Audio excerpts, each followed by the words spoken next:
welcome back to my channel. So how are you guys doing? I hope you're doing well. So today I'm gonna be reviewing Suheldev, the King Who Saved India by Amish Tripathi. For those of you who don't know what this book is about, it is a historical fiction which is co-written by Amish and few other co-writers. It is the most recent release by him. The story is set in a time period where India was very prosperous and it had many kingdoms, as well as it was attacked by several foreigners like Mughals and Turkish people. The gist of this book is that it surrounds the main character Suheldev, who is the prince of small kingdom Shravasti.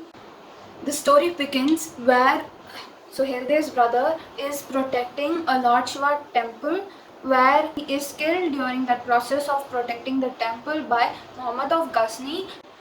When Suheldev and his father go to the neighboring kingdom to get alliance and take revenge against Muhammad of Ghazni, they are rejected. And Suheldev then realizes that he has to create his own army against Muhammad of Ghazni, so he starts living with the normal people. He plans and he decides to use guerrilla warfare to defeat Turkish people.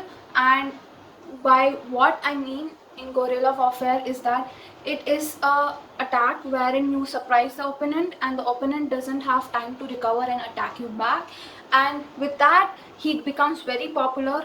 This whole book is based on how he decides what he's going to use to defeat them and how he sends the Turkish back to their own country.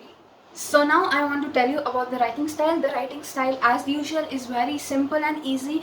If you are a beginner and want to get into historical fiction, especially regarding India, definitely pick it up. But let me tell you, Amish is a very descriptive person, so the descriptions are given in detail. For me, it kind of gets boring, but yeah, if you are a beginner, definitely pick this up. So now I want to talk about the main character, Suheldev. Suheldev is a very charming character all by himself.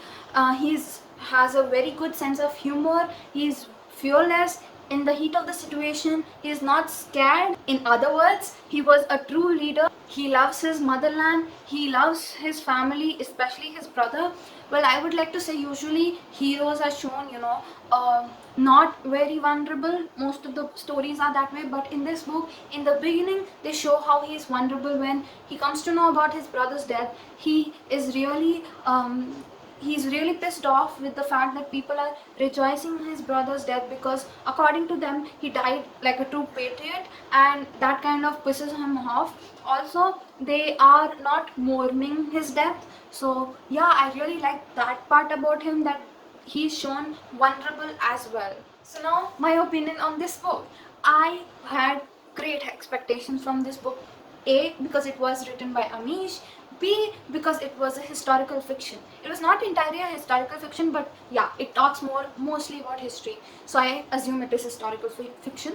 So at certain point of time, I had a very intriguing mind towards the book, but at certain point of time, I was like, about it. So because I had not very high attention span regarding this book, I eventually ended up giving it 3 stars.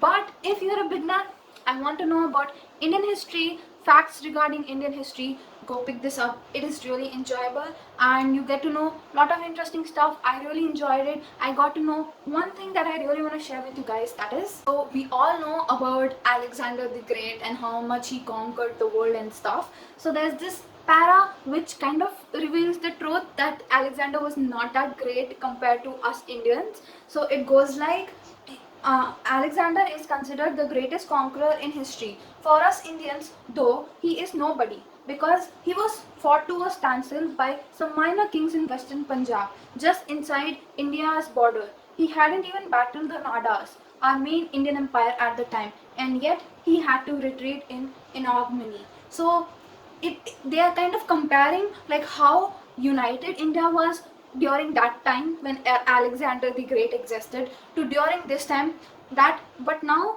that we have divided ourselves among different caste foreigners just because of one by one, we have become so easy to conquer. I mean, this line is so relevant in even today's world, that why are we doing this? And those relatability part really touched me. And so Pick it up, enjoy it, and do let me know how you felt about this.